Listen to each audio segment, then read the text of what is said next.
Hi, gang. So, this episode is a bit heavier than what I usually make. So, trigger warnings for racism, death, misogynoir, misogyny, brief mentions of slavery, and also minor spoiler alerts for Rian Johnson's Knives Out, and major spoilers for Glass Onion. Like, seriously, I'm just gonna launch straight into spoilers once I start talking about it. I will be making jokes throughout it because that's just the person I am, but if this isn't your thing, I highly recommend watching overly sarcastic productions, detailed diatribe, either any of their ones about Superman, as well as their one about their multiverse problem. Honestly, detailed diatribe, they're all bangers. I love them. If you enjoy my stuff and you haven't watched them yet, I highly recommend it. Also, while I was writing this, I was struggling to find words that matched the severity of feeling that I was having, but thankfully my mother is a genius and reminded me that I literally have a book of Shakespearean insults, so I'll just be peppering those in throughout. So, yeah, deep breaths, we got it. I might do a few commercial breaks just to drop in a quick joke. And we got this. Let's go. Welcome to a new episode of We Care About Things a Normal Amount. And thank you to our sponsors, Mythbreeze Emporium of Lost Socks, Chicken Boo's Costume Emporium, Transmissions from Smeagol, Little Cat's Living Doll Hospital, Krakenstein's Craptorium, you need crap, we got crap. And a special thank you to Mammoth Island and the Texan Fighting Emus for their special contributions to this episode. I wouldn't have been able to do it without you. So, thank you. Alright, let's get it. Anna Murray was born a free woman in 1813. Unable to read or write, the young Murray worked as a laundress until she eventually met the man that she would soon marry. At the time they met, he was still an enslaved person. Mary gave this man money as well as a naval uniform to aid his escape to freedom. She soon followed him to New York, where they married. Over the years, and as their family grew, they both became abolitionists. The young man often traveled, giving speeches, while Anna held down the fort, both with raising their children and often being the breadwinner of the family. Still, she helped with the work, all without allegedly knowing how to read or write. Much isn't known about Anna Murray. Historical records claim that she was shy and didn't really enjoy the spotlight. Other records, however, claim that many people said that she was an unfit match for her charismatic husband, calling her too ugly, too dark, and too dumb. Despite her husband writing 3 autobiographies, he didn't write much about his late wife after her passing. She didn't leave any personal accounts, and the things that her children shared about her with the public might be biased. Not because of the love and admiration that they might have had for their mother, but because of their open disapproval of their stepmother, a younger white woman. The same stepmother who would eventually found a memorial in History Association after her husband's death, and it kind of leaning into the whole one great man standing alone narrative. You see, despite being an abolitionist and a strong women's rights activist, in Anna Murray Douglas's story, we see a common thread. One in which black women doing much of the labor to grow and nurture something, and their allies often leaving them behind. One where, to paraphrase the TV show Scandal, the world piles mountains of responsibility and baggage on black women, only to judge them and leave them for said baggage. Well, now that we started off that episode with such a downer, let's talk about Glass Onion! So I really don't know how much of Glass Onion subtext Rian Johnson and company intended. In Knives Out, there were discussions about the political messages of the movie, and yeah, the scene where the family talks about ICE raids and undocumented immigrants feel a little heavy-handed, but I think it works, especially considering where the movie goes with it, as well as giving us insights about the individual characters. But I still think that Rian Johnson and his collaborators all looked at each other and decided the subtext is for cowards and decided to go ham with Glass Onion. Glass Onion is a 2022 whodunit mystery written and directed by Rian Johnson. It had a short theater run in 2022 before it made its home on Netflix on Christmas 2022. The cast of characters in the movie are as follows. Edward Norton plays Miles Braun, a sort of Jeff Bezos, Elon Musk hybrid, and the owner of Alpha. Janelle Monáe plays Andy Brand, the founder of Alpha, as well as her twin sister Helen. Dave Bautista plays Duke, a man's rights influence / activist. Madeline Klein plays Whiskey, his girlfriend. Kate Hudson plays Birdie, a former model turned fashion designer and perpetual Twitter main character, R.I.P. Twitter, I miss you. With Jessica Henwick playing Peg, her long-suffering assistant. Leslie Odom Jr. plays Lionel, a head scientist at Alpha, and the fantastic Catherine Hahn plays Claire, a Connecticut governor running for Senate. Set in the early months of the coronavirus pandemic, a billionaire invites his innermost circle for a weekend getaway on his private island. Tensions build as his ousted business partner arrives. On their first night there, the lights go out, a gun is fired, and someone is dead. Now it is up to the detective Benoit Blanc to solve the case. So for anyone who has made it this far and you haven't seen the movie, I highly recommend it. I missed it during its theater runs, but I did watch it Christmas Day, even though, fun fact, we had a really bad winter storm in my neck of the woods, and there was rolling blackouts throughout the day. After my initial viewing of it, I basically watched it roughly once a day for the next week or so, and each time I found new details that I had missed on my first viewing. Soon I found a wave of video essayists breaking down different elements of the movie, from their names to the music to the artwork. Rian Johnson has this incredible talent of rewarding viewers on their multiple rewatches. He plants threads and twists in plain sight, so as you watch them, you catch things that you missed the last go around. It's incredibly fun. Me and various friends on Twitter were sharing our thoughts and observations about the movie. But still, in one group chat, me and my sister and a black friend of ours all decided to say the quiet part out loud. This movie is low-key about misogynoir, right?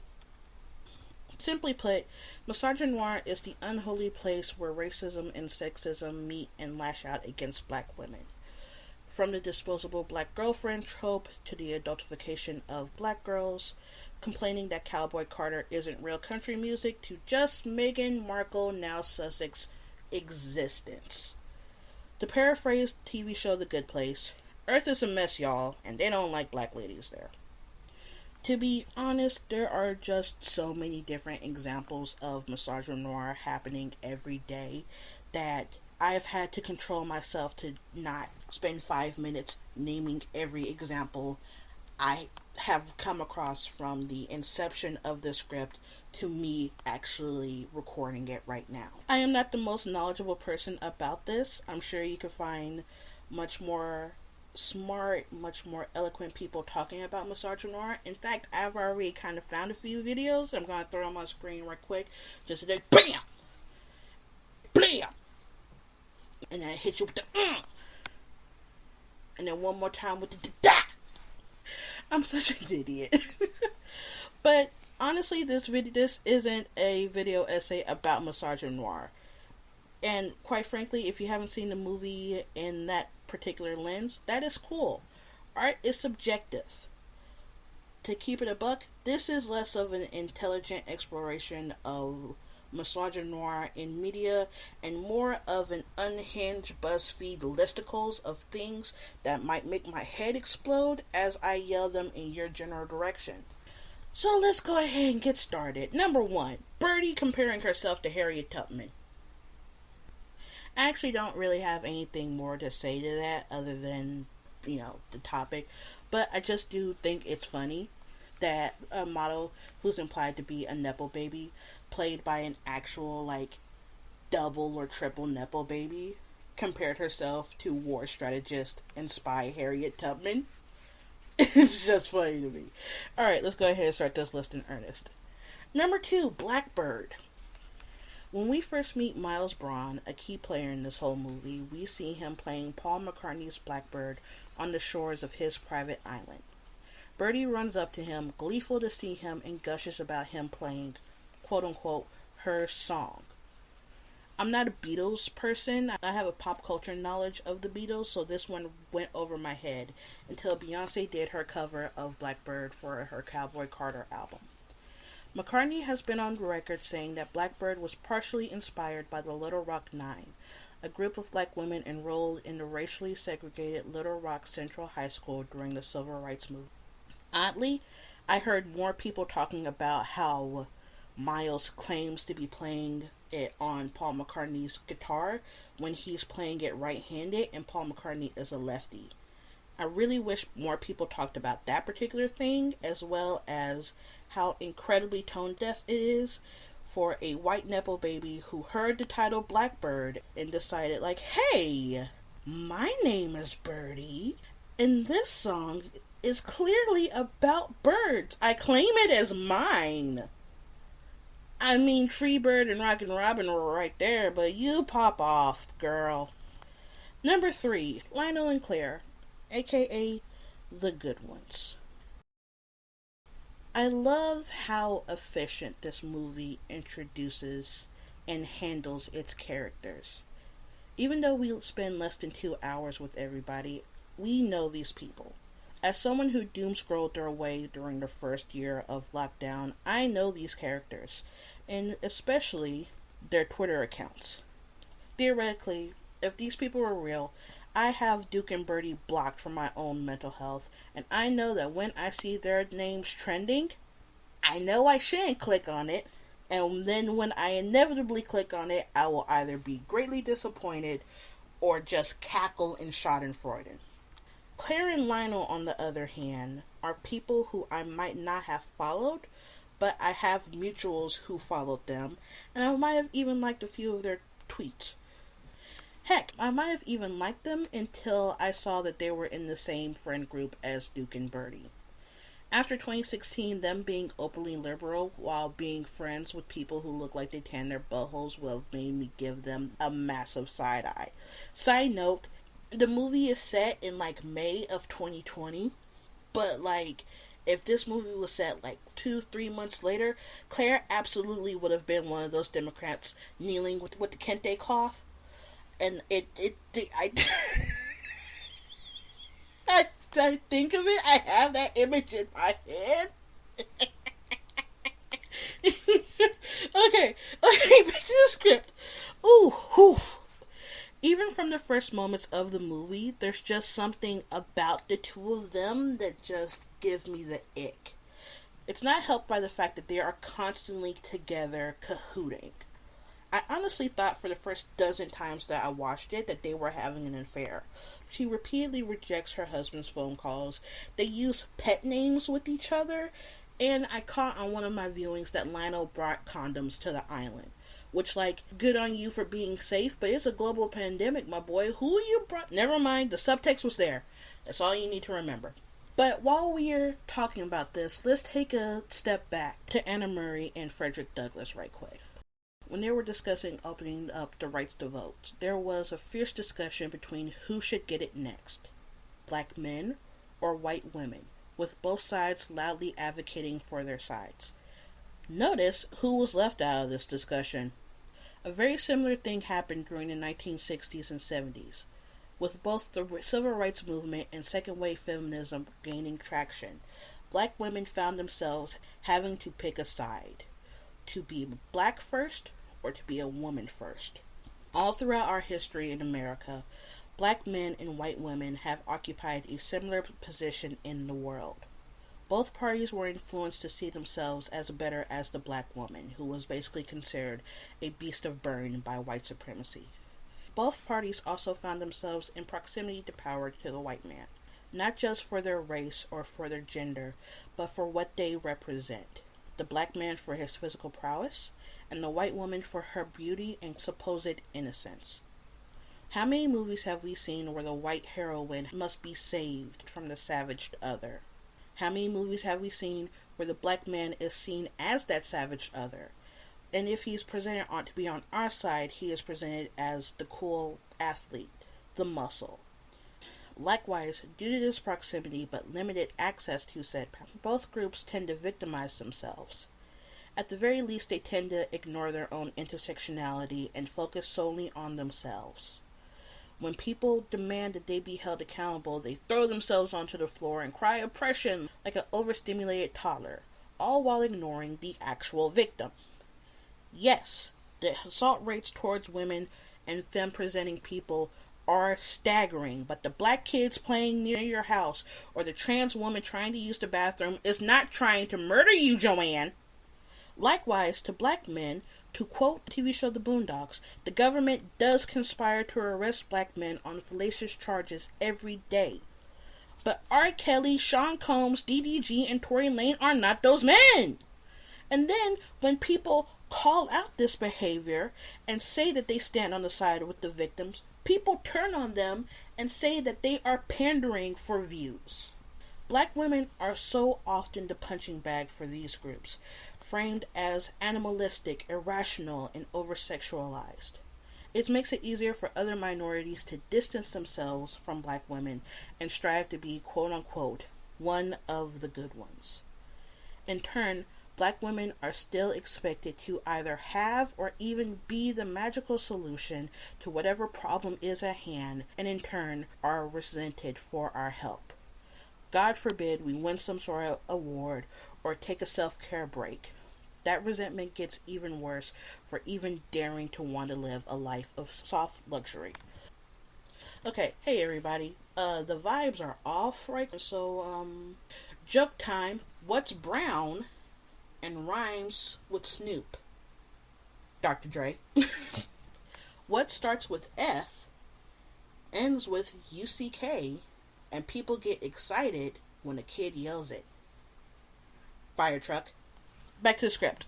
This brings me back to Lionel and Claire, the quote-unquote good ones of the disruptors. A scientist and a governor, the ones who are in some semblance of power. Both of whom, by the way, who knows the danger of Miles' harebrained scheme for Claire and signed off on it before they even got on the island. Say what you want about Birdie and Duke, and trust me, I absolutely will say more about Birdie and Duke in a second. But those two are legitimately thoughtless and reckless. Birdie has a fire dancer in her apartment that has no less than 20 people in it. Do you really think that's a person who's worried about people's health and safety? All while I was watching this movie, the numerous times I watched and rewatched this movie, I was wondering why on earth Lionel and Claire would bend the proverbial knee to Miles. I mean, they were already settled in their career. They were already successful in their careers. They had Andy in their corner. And then the thought hit me. Both of them went to Andy for a favor. She told them no, and then Miles told them yes. It would not surprise me in the least if Lionel went to Andy for an important promotion or backing for a particular project, or Claire asked Andy for an endorsement, only for Andy to tell them no, either seeing them for the flimsy morals that they both have, or rather just wanting a more capable and marginalized person for her pick. Both of them got in their feelings, so wrapped up in what they felt that they quote-unquote deserved that they didn't honestly earn, and Miles capitalized on it. The worst part is, if this theory is right and Andy did turn them down, they absolutely did prove her point. Claire tries to frame Andy as this overlord who thinks that everybody else is beneath her. The moment Claire feels guilty, she lashes out at Andy for her designer clothes while Claire cosplays as this rising liberal icon. Meanwhile, she signed off on a volatile gas that will likely kill countless people as well as her career. Lionel does the exact same thing. He pushes back on Miles with Claire, only to back down with a shoulder touch and eye contact like he's old boy from Into the Spider-Verse. They both show that they are natural cowards without instinct. Even when it's time for the two of them to act out against Miles, they aren't the first or the second person to act out. It's Birdie! When Helen starts destroying the glass sculptures, Birdie is the first one to break something, and then when Helen walks away from Miles in the burning building, Birdie is the one to shake free from his control and to see the situation for what it is. The other two just hop on her bandwagon because they have the self-preservations of a gnat. Which leads me to Helen's crash out because boy howdy, I have a lot of thoughts on that one. Part 4. Feminine rage and respectability politics. Fun fact, everyone. Did you know that Janelle Monáe is openly queer? Monáe uses both she/they pronouns and is openly pansexual. I don't know how much of this was intentional by the filmmakers. I honestly don't even know if the character of Andy or Helen are subtextually queer. If any of you think that she is, let me know in the comments. But honestly, it doesn't matter. Because in the third act, we see a white billionaire who has killed 2 people of color to cover up his crimes. A queer, dark-skinned black woman asking for support to hold him accountable. And people avoiding her gaze as he looks on smirking. Tell me that doesn't hit different after 2024. When she starts destroying things. This is just bog standard fake allyship in 3 parts. I might go feral here, so I apologize in advance. But she starts breaking things, and they start cheering her on like, yeah, you go, Helen. You get it, girl. # Black Girl Magic. All while they had their opportunity to do the right thing like 5 seconds ago, and they did nothing, the base lackeys. That's part 1. Part 2 is Birdie destroying a glass sculpture because she was inspired by Helen's bravery, and quote-unquote, it felt good. So the others join in, flipping him the bird and daring him to look on in disapproval because I'm so punk rock. Yeah, bunch of taffeta punks. Ugh. And Miles sees it all for what it is. A temper tantrum. Because he cheers them on and even breaks a glass too because why not? Everything's empty. It's all empty and hollow. Like a glass onion. Roll credits. And then this is part 3. Part 3 of all of this is what really grinds my gears. This is what really full metals my alchemist. This is what shrimp fried my rice. They all get their Instagrammable moment, their feel-good dopamine hit. Helen keeps going. And these folks have the gray-netted audacity to stop her because they feel like she's going too far. Mind you, Miles just tried to kill her like 10 minutes ago. He killed Andy a week ago, and Duke's dead body is still in the room. I'm pretty sure if the camera just kind of like moved over a little bit and then panned down, we could have still seen him. He's in the conversation pit. They are stuck on a private island with a man they know has the means and is willing to kill with a gun that no one knows the location of, by the way. And their biggest concern is a black woman, is a 5-foot-tall woman breaking things. Are you actually serious right now? I recently saw a video essay about feminine rage movies or good for her films. How feminine rage is only framed as a good thing and a revolutionary thing when it's white rage.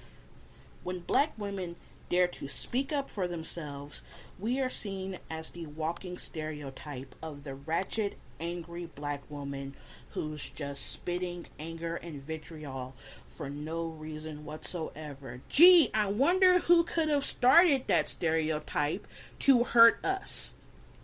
Gee, I wonder who could have contributed to this stereotype and perpetuated it through media. I was talking to my mom about this, and she summed it up just so amazingly. In their head, she's gone from searching for justice to starting a lynch mob, and now they're scared. Because you're trying to tell me a woman who's nearly died, a woman whose sister was murdered that trashing the living room of the man who did it is going too far? Y'all was just talking about how y'all are disruptors. She's disrupting and now y'all ain't down for it. And this mirrors how the world protects corrupt figures and tries to enact change now. I'm not going to name any names, but I'm sure you can think of heinous, horrific people who have used and abused people at every turn. And when people reasonably demanded justice, they were considered the cruel, heartless people. When people demand radical change, they are told that they are going too far. And look, I'm not saying that we should start beheading people and putting their heads on spikes to send a message. But a wag of the finger and telling them to have a good think about what they've done isn't giving what it should be giving, my boy. By the way, I was talking to my mom about this, and she brought up the point that Edward Norton plays the exact same character in the movie The Italian Job, in where he's an antagonist who has no imagination whatsoever. She is right, and I'm so irrationally annoyed. It is only after Helen disrupts the system and Miles no longer has any power do they all turn on Miles. All at the low, low cost of 2 human lives. And yet, despite everything, she sits determined, regal, a little worse for wear, but triumphant. There is something incredibly satisfying seeing Monet at the end of the movie as Helen, the modern Mona Lisa with a knowing smile, staring back at her captivated audience as we cheer for her. God help me, I love a good black final girl. This has been another episode of We Care a Normal Amount About Things. I hope you all enjoyed, and I will see you all in the next video. I am not entirely sure what my next video will be. AB will have posted one of her videos by now, so upcoming next will be either The Mirror Has Two Faces or Fillmore piece, and then I'm deciding whether or not I'm going to be talking about Sakura Nation's Kaiju or something else. I don't know. Creativity is weird. But either way, I will see all of y'all later. Bye.